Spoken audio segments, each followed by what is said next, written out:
You're listening to Season 2 of Dangerous Drag Queens and Other Deviants, a production of Virtual Arts.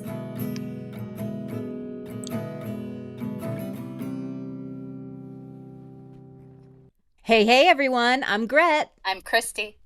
And I'm Larry. Welcome back to Dangerous Drag Queens and Other Deviants. Yes, thank you. I'm happy to be here.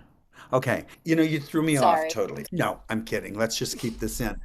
Today, we have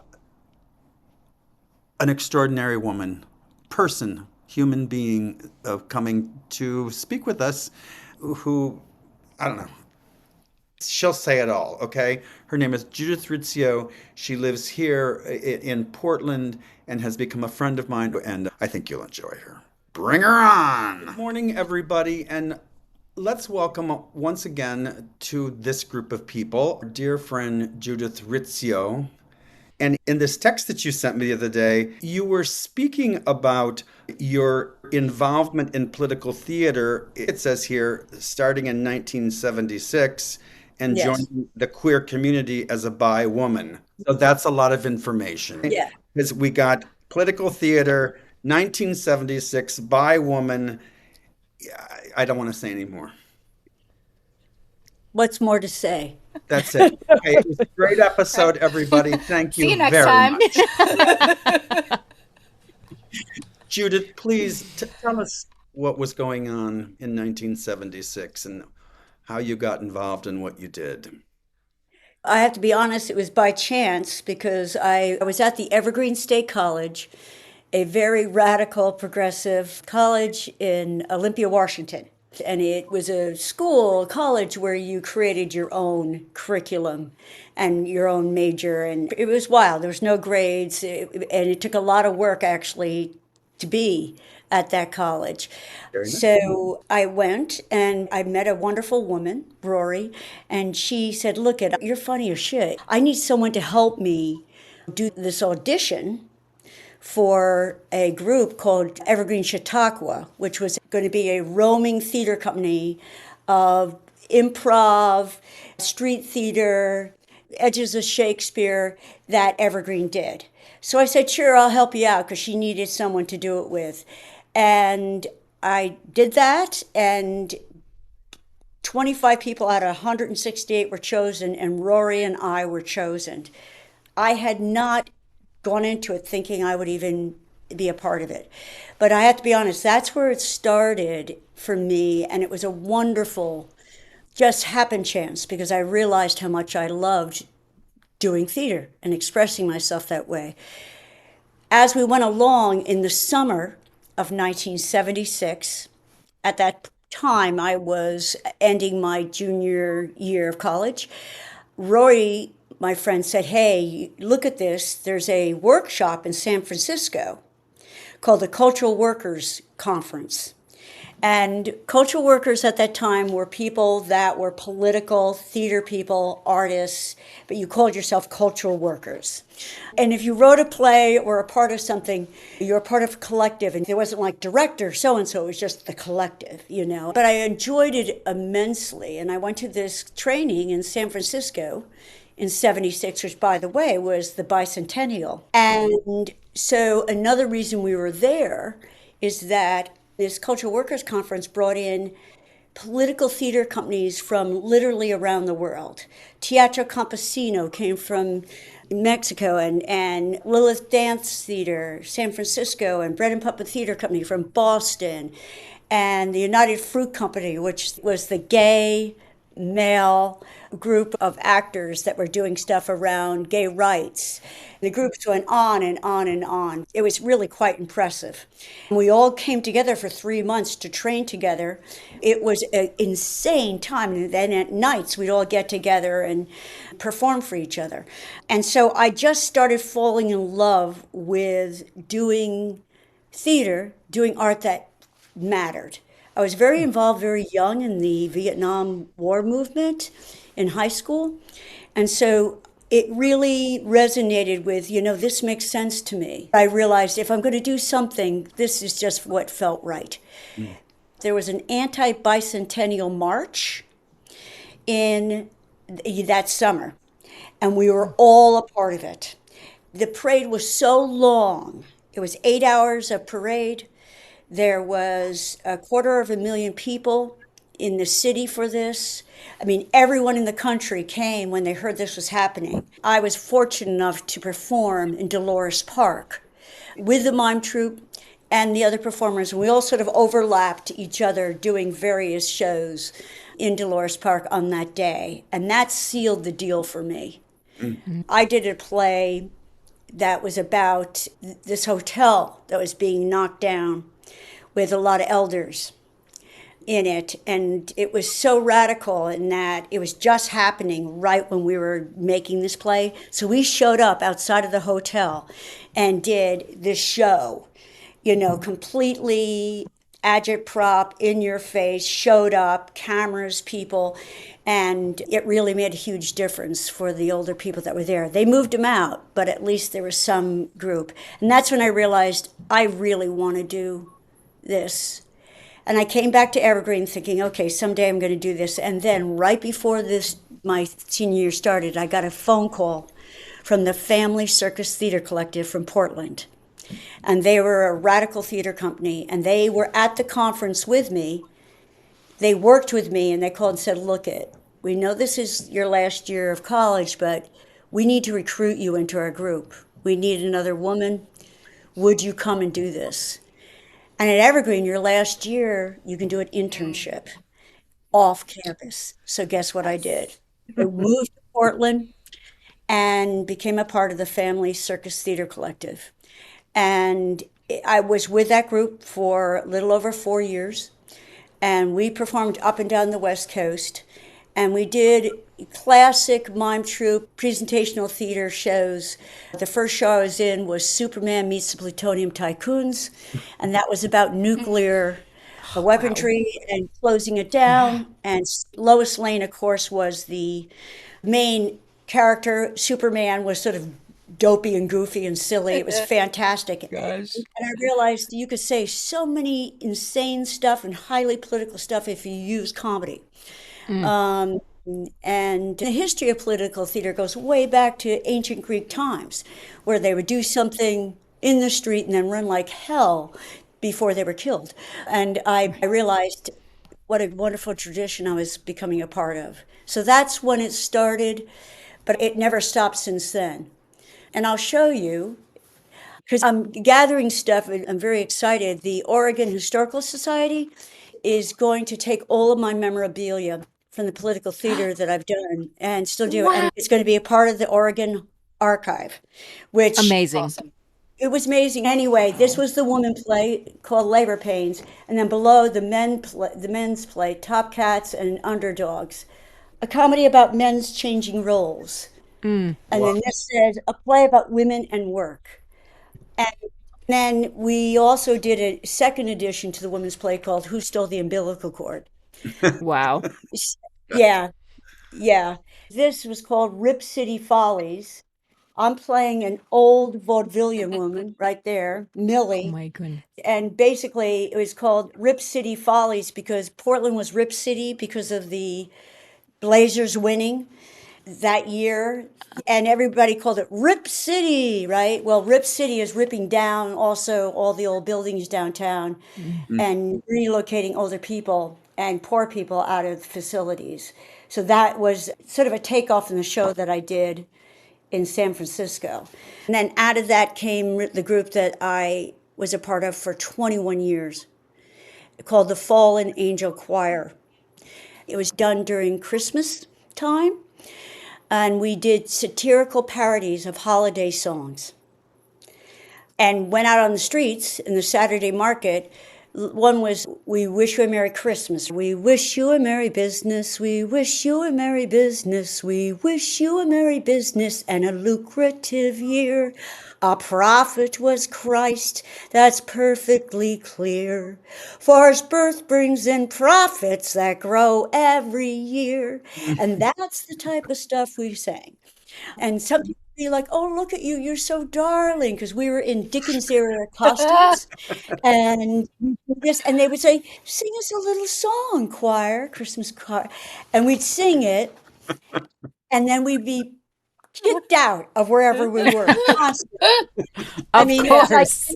like get out of here, Oh And my gosh. it was wonderful. We would do shows every year that had thematic, topical parodies of not only Christmas songs, they were in there because we always did it the day after Thanksgiving to the day before Christmas. And then we'd disappear until the next year. But we had such a huge following that at Saturday Market, they started advertising that we were going to be there, and like 300 people would show up. Wow. And we'd be on the street, Wow. and it would be packed. And it really was a phenomenal thing. And it grew off the streets up to a wonderful auditorium called the Scottish Rites Temple. They had a beautiful, ancient, old theater that seated 750 people. And we were there for like 7 years. And the last 5 of the years, we would do 20 shows inside from Christmas. It was just like boom, boom, boom. And we would sell out 750 seats Wow. every night. Wow. Wow. And that's unheard of now. Live theater is dying quickly. But it just became a holiday tradition. And then we stopped in 1997. We did it from 76 to 97. I did. Wow. That's excellent. And Oh I my did, goodness. did it 21 years. And my poor children, their Christmases, I was gone. And my wonderful husband, Jim, would tell the kids, don't talk to your mom. She can't talk. She needs to save her voice.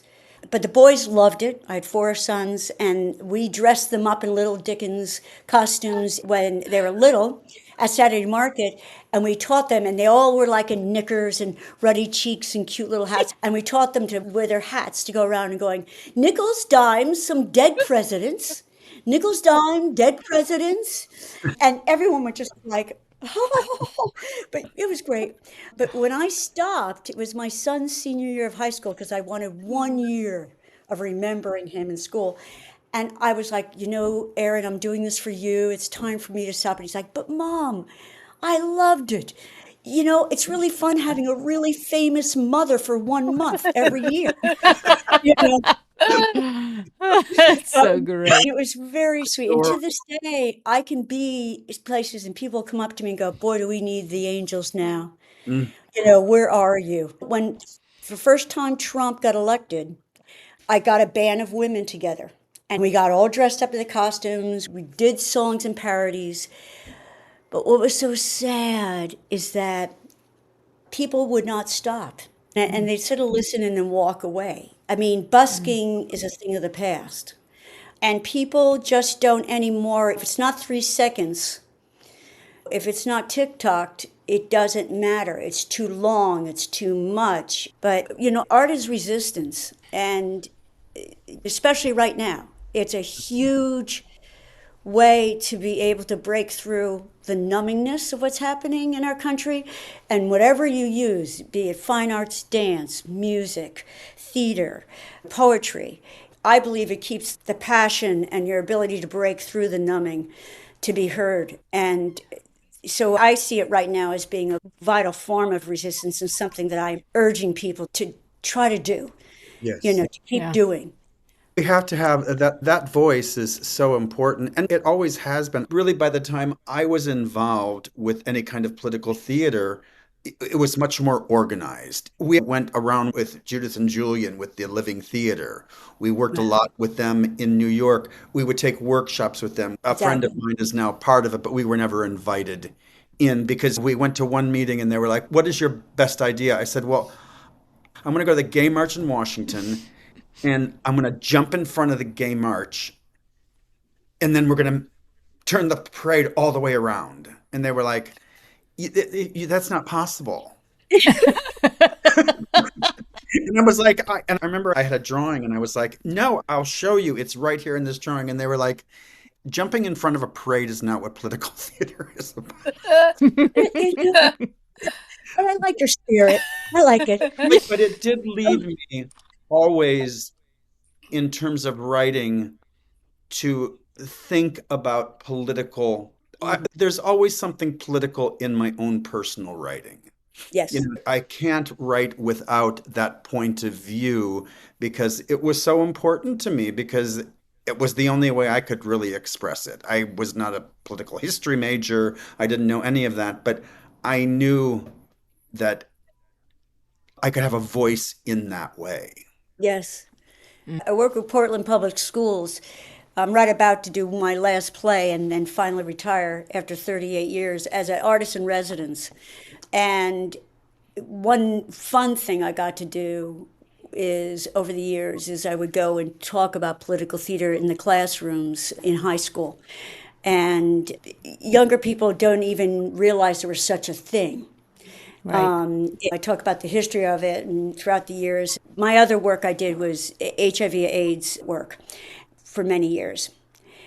And I talked about how the first group of gentlemen that I saw dying from AIDS were with the United Fruit Company, the group I told you about.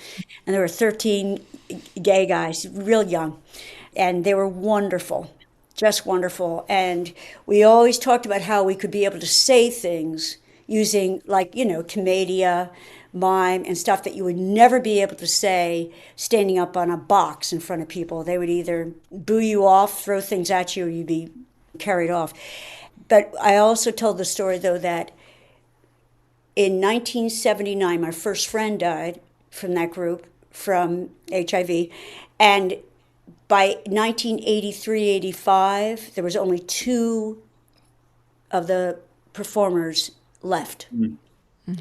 And I realized being able to talk about things that were so brutal happening, like HIV and AIDS. I sang a song, this is for my friends who've come and gone. There's been quite a few lives at their peak until AIDS came along, people much like me and you. Anyway, it went on, and it's just a song about what was happening, and then at the end, I'm getting choked up. Yeah. Yeah. It was very hard. It was really hard. And there'd be a 750-seat house that just was silent. So we didn't do all fun. I realized the power that I could, using a Christmas song that I did a parody of to talk about that. And it just sealed the deal in regards to the effectiveness of art and resistance. And I'm hoping that more of that could possibly come back. That's the question here is what is the possibility of art being political? Again, what are the possibilities of political theater coming back? Because it's needed so bad at this time, or would it just be stomped out? It's hard for me because I'm such a Luddite and I don't spend hardly any time on screens. I find I have just a tad bit of ADHD and it doesn't work in my brain and it tends to shut me down creatively. So that's by my choice. But what I am finding is that you can go down that rabbit hole and find some amazing people writing songs and singing them online. It's very piecemeal. They're live political theater. I don't know if there's a real place for that anymore because people just don't stop and want to sit and look at it. Yeah. Anyway, like we're right about to do Sense and Sensibility, okay? But we're updating it and we're going to do it all that they're not writing letters. They're going to be talking into phones and creating their art. It's going to be all done up to date that Very cool. way. And and all our shows are gender neutral. It's amazing what you still can do if you have the backing of the parents. There's some schools that won't allow this, but Grant High School is the acting high school in town. I'll give you an example. I'm so excited because I'm going to get to see this wonderful woman, Jinx Monsoon, who is in a very wonderful, famous drag queen, just was in Pirates and Penzance, and Jinx was my student. Oh, get out. And That's funny. at Grant, and I put Jinx in one of their first drag costumes as Bacchus. Wow. I am about to go to New York in end of August and see O'Mary.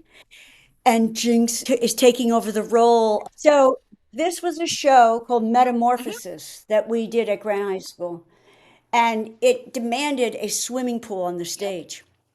Oh, it's done in water, and we did it, which was insane. We did it anyway. I put a glitter, long pants on, and what I love is Jarrett was Jinx's name at that time. Jarrett said, could I just futz around with the costume a little bit? And I said, yeah, but you have to tell me how much skin you're going to show, because I need to know that, because we don't want to be banned. We don't want to deal with it. And so Jinx said, no problem.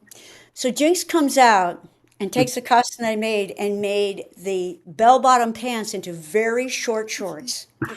And I had made a boa out of fake green grapes, like a really long one that swung around, and then put very high boots on that they sprayed glitter and stuff on, and then cropped the top like this. I just want to read you something.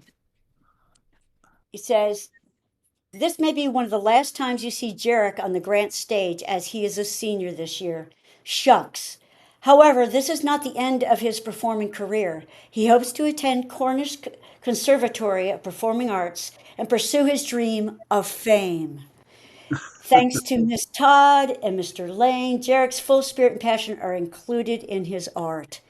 It's just wonderful. Jinx is incredibly political and uses their comedy and their drag in such amazing ways. But here's the key to political theater. A lot of people think political theater is like, hey, we got a barn out back, let's do a show, and to be very honest, some are untrained theater people that really create shows that are good in intent, but they are not very well written or performed. And that's the one thing that, if I were to leave anything, is that why you don't see a lot of good political theater anymore is that there's a lot of people doing very short things, and people are looking at this stuff, and half the stuff that I have looked at, I'm like, what was that about? And it has nothing to do with necessarily quality. It's just how much, it's sort of 3-second hits. Yeah, but that can be theater for the new. I mean, we don't know what the new mind needs, and we have to support really what they need to be able to be moved by politics, and it's not going to be what we did. Not at all. You know what's so sad too? Yeah. I'll tell you, we cannot do Shakespeare anymore in high schools because the attention span of the actors to be willing to learn the lines, and the attention span of people sitting in the audience has literally gone in half. It's not for everyone. It definitely isn't. And that's the beauty of theater. It's not for everyone. It doesn't matter. There's something for everyone, It's true. I know that you may not want to talk about it yet, but we talked about another project that you may be doing that has to do with different kinds of art. And that may be a way that people can express politics today, is through that art. I mean, they are. I mean, if you look at what's behind you. I was just going to say that. I think this is a nice segue to anyone who's listening to this podcast. Why aren't you watching it? But anyway, if you're listening to this podcast, Judith has a lovely piece that she's been working on behind her of an American flag, and I'll have her explain what is on this flag. Well, this flag came about because it was after an incident, and this is around 8 years ago, of a gun violence mass shooting. And it was really tricky because I was just finding myself cringing at how brutal this is and how unnecessary these deaths were. And I'll bring a part of my history of what really motivated me, made me realize I've got to do something. I had a son that died of cancer when he was 25. He lived for 6 years with liver cancer from 18 to 25. And I could do nothing about that. I knew that he was going to be leaving his body, and I just had to stay within that with him right to the end.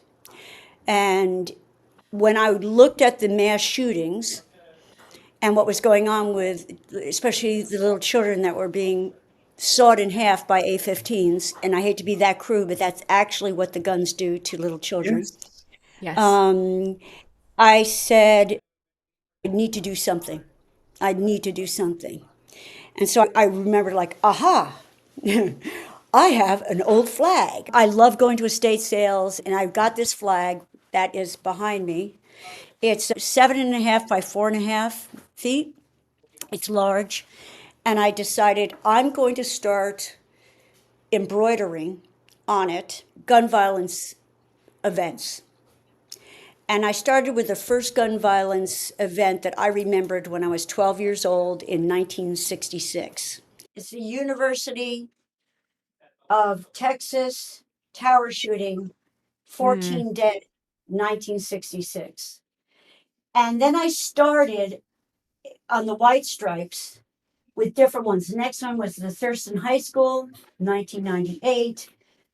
Columbine, 1999, and I kept on looking them up, and just on the white stripes. And I thought, oh, I'll just do the white stripes. And then I realized for me to fit more, I had to do smaller stitches and Yeah. area.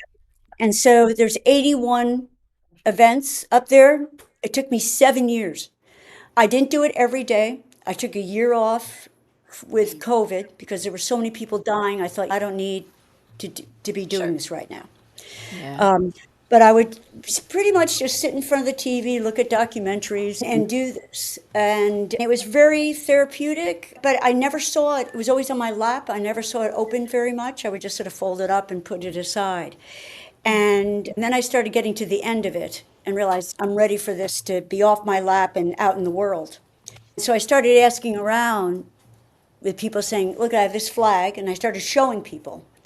And people were like, whoa, what's up with this? And I said, I wanted it to look like a Betsy Ross storytelling quilt that women did. Just the whole thing of the flag and the sewing. And women used sewing and fabric as a way to tell their stories because there was no other way for them to do so.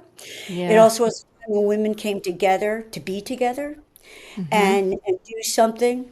And to this day, and then the AIDS quilts that were a part of my history. Sure. For the 30 years I did HIV work. And so it just made sense. I'm going to be very honest. I started doing this upside down, not realizing that what it meant. Oh.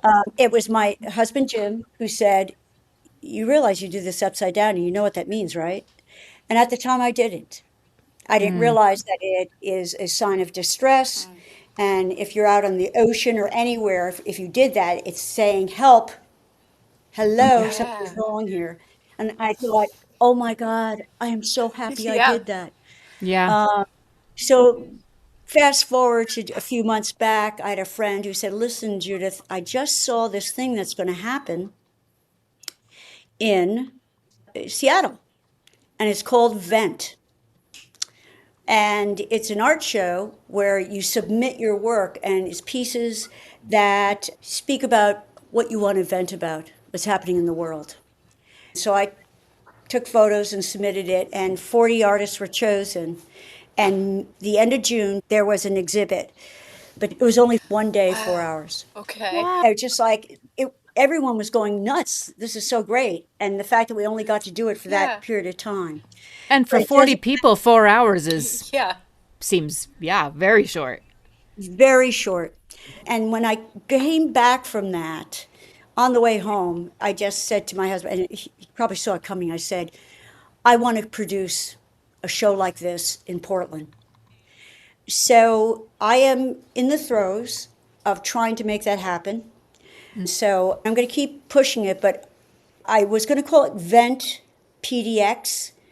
And that, for many reasons, was like, nah, that's not going to work. But even more so, with the help of Larry and Juan and a couple of other people that were at the table, we came up with my second word that was in the back of my head, and everyone sort of agreed and said, yes, that's a better word.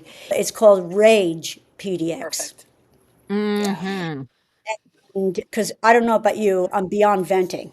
Yeah. Well, Oh, I think it's right for your piece because when we were going through words and you had said that that was a second choice, that is where people are going to be at the time you do this show.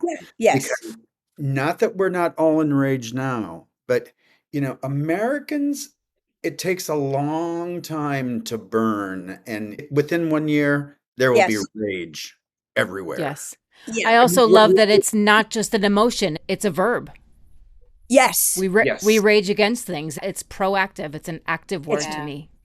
It, I mean, it how many is. mass shootings were there in the last week? Right. Just Right. Yeah. The open game on inhumanity and violence, that's one of the most frightening things for me, is the fact that it's beyond politics. I say this ad nauseum, but I'm really beyond like liberal, conservative, Democrat, Republic, blah, blah. I just now say all I want to talk about is what's humane and what's inhumane. Absolutely. We are at a base point where it's like, I don't want to hear about policy. I don't want to hear any about that bullshit. I want you to think about someone you love the most, and then I want you to think about them not being able to get the health care that they needed. And that's the only time I play my son's death card. My son lived 6 years because we happened to have the right medical coverage. We had 3 people that worked for the city as teachers, and that's what kept him alive, because we had that coverage. And I said, your son, daughter, your grandchild that you love, they're going to die sooner than someone that has immense wealth. I mean, listen, I believe that in some ways that the political theater of today are the real life murders, the real life shootings. Because of television, we have made what was on television a reality. And you know what? It all almost feels like just another TV show that you just flick the channel and say, ooh, that one's not that interesting. What happened in Traverse City? Oh, that was stabbings. Like, that's a little more interesting. But it's so much coming at you. Yes. I don't know. Yeah. People will say to me, oh, you should do Fallen Angel again. People love it. And I realized singing those songs, they're not funny anymore. They're They're not. not funny anymore because it's actually happening. Right. I could get a very mixed group of people singing it, doesn't matter. Anyway, I really want to produce this show. We'll see what happens. I see it in my head. I know it'll be successful, but there's a lot of logistics. Before we end, I do want to show you, though, what is going to bring me joy. I do want to show you Anthony Stefano. I'd like to introduce Anthony. Oh, There I am. look at my that. goodness. That is my drag character. What a Yeah. dapper gentleman Oh, there. so handsome. Yes, exactly, Anthony, yeah. And Oh, here my here goodness. here I am with a It's so with great. You're like a Oh, skinny TV Everything guinea. about it. The yeah, mustache, yeah. perfection. And the so ruffles. Right? Yes, all of it. Sal. Yes. I have a collection of the most fantastic ruffled shirts, Oh, I love tuxedo shirts. And Anthony is sort of down like this, really low. I do a switch on the song, That's Why the Lady is a Tramp. What's great is it's political when I actually lip sync, and I actually sing it. I don't do it to a recording. But Anthony is coming out again. Anthony has got to Yes. come out again. What was wonderful is I will stand next to friends for a very long time. I do it on purpose as Anthony. And I'll just stand next to them and they'll be like, oh. And then they look and then I look at them, I'm like, how you doing? What's up? And they realize they're like, oh my God, is that you, Judith? You know, Amazing. Oh my and it just makes me So happy. good. It's fun. That It's is fun. It is. And that's the thing about this, which is really, if we stop having fun, we're in really, really dangerous ground there. Yes. And again, there's the reality. I mean, every day I think about as I'm eating and not worrying about not having enough food, the most basic things, I just take a moment and go, okay, I'm thinking about those I can't. What can we do about that? I mean, I'm trying to be mindful, but I also realize that I have to also mindfully dance, have fun, do art, because nobody can take that away from us. Yeah, we have to keep our eyes open. I Yeah. was just going to say that in these times when, they're putting out statements about making entertainment great again. And I just say, what fools you are. You'll never take that. You can never control that. Yeah. And saying that you are going to try, it just makes you look so foolish. You will never, ever take art away from our humanity. You will never. Yeah. Never. No, they won't. And that's where our power lies. I believe one word that they took out of not to write in grants and things, because it's a code word for them, is the word expression. Yeah. I mean, satirical parody. Yeah, and the other word that they took out, warned us not to use, is female. Yeah, I know. Only half your population. But I mean, right there, you could read off those words. I was thinking what an amazing piece it would be to read off those words and do almost a theatrical 5-minute piece about that, because it's so bizarre. Yes. I mean, that's the type of stuff. Take it and re-own it back. Show it for what it is. Yes, Judith, that would be. Without apologizing. I have a thing, I made a dress, and on the front of it, I put huge letters that says "Step Aside," and I'm going to copyright that, actually, trademark. Yeah, you should. And it basically is especially for marginal populations, especially for older women, but it's for everyone. And it's basically saying there's nothing you can do that right now is going to stop me. I will figure out a way, but all you just fucking need to do is step aside. Step aside. No disclaimers, no permission, no politeness. I'm not being mean, but I'm not going to look at you. I don't need to. Just step aside. Every time I look at the TV and see predominantly older white men, no offense, Larry, at all, I look at them and like, you motherfucker, step aside. I mean, it's my way. And this administration is either ignorant older white men or vapid, silly, gorgeous younger women. I mean, it's like the ridiculous. They're more offensive. I mean, I just assume old guys are that way, But when I see women doing this shit, I just look at them like, oh. The way they talk, these women in that administration, what is wrong with those women? Do you know what I mean? That's all theater too. It's all a different kind of theater, a twisted kind of theater, but it's theater. It definitely is. I mean, as we know, bottom line, unregulated capitalism, greed, power, and patriarchy. And let's throw in some organized religion reality. They're all being used by the extreme wealthy as the puppets to enable all this to happen. Yeah, but I mean, I want to get back to the thing that's exciting is you have women like Christy and Gret and all these powerful women that know who they are. They're willing to put it out there and to create a space for other women and people in general to be a part of that. And that's who I rely on. That makes me, when I start really going down the dark, chute of hell with this, I go, whoa, what's real? Again, this is what's so lovely about getting this opportunity to talk I say this to my students a lot, is they're trying to do things. And I just say, the bottom line is, don't let anyone take your intrinsic power from you. They can't bribe, sabotage. They really can't take that away from you. And it is so important to figure out ways to find that. And some days you can't, and some days you can. Wake up and decide what's real today. And what's real today is doing this with all of you, having a great meal with friends, taking a walk and realizing, my God, look at these flowers. And that sounds so trite, because there's a lot of people right now in abject pain, poverty, suffering that's beyond comprehension. And I always know that's there, but I also know that if I do this, it makes me not forget about what's real so that I can do more for what is not real for a vast majority of the people on our planet. I mean, that's the best we can do. Dance. Yeah. Move your body. Yeah. Get off the screens. Move your body. Move. Walk. Yeah. Yeah. Yep. For a while. Yeah, do whatever you can to just keep grounded. Judith, thank you. Thank you for being here with us today for for encouraging us, for scaring the shit out of us, for bringing us joy and making us cry. We appreciate it. Thank you. Thank Thank you. Oof. I mean, Oh my this gosh. is I want to be when her she when had I the grow brain up. cancer. Yes. When she had brain cancer, Judith really has such a wealth to share. Oh my gosh, I could have, that I mean, conversation it could have is. gone on for hours.